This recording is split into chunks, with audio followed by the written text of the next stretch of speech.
үй жағдайында өте жұмсақ әрі дәмді мини нандарымызды, яғни күлше нандарымызды жасайтын боламыз.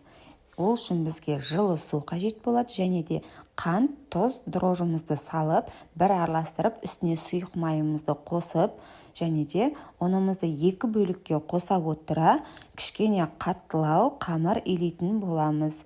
Және де ұнымызды міндетті түрде електен өткіземіз. Енді нанымыздың бетіне жағатын смесімізді дайындаймыз.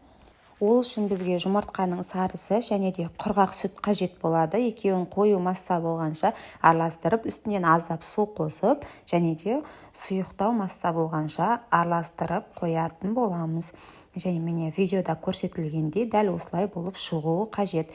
Енді біздің ашыған қамырларымызды теңдей бөліктерге бөлеміз. Мен 180 грамм бөліктерге бөлдім, себебі күлше нандарымыз бір келкі болып шығуы үшін мен таразға өлшеп бөліп алдым.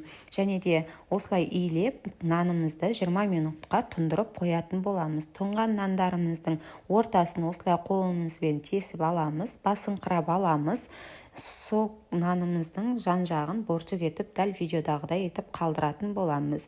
Нандарымыздың барлығын арасын кішкене алшақтау етіп қоямыз, себебі піскеннен кейін бір-біріне жабысып қалмас үшін.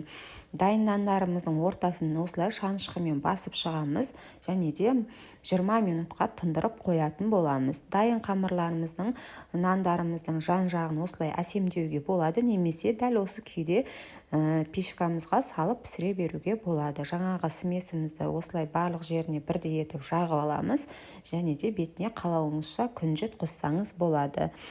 Дайын нандарымыз өте дәмді әрі жұмсақ болып шығады. Ас болсын, сіздер де жасап көріңіз.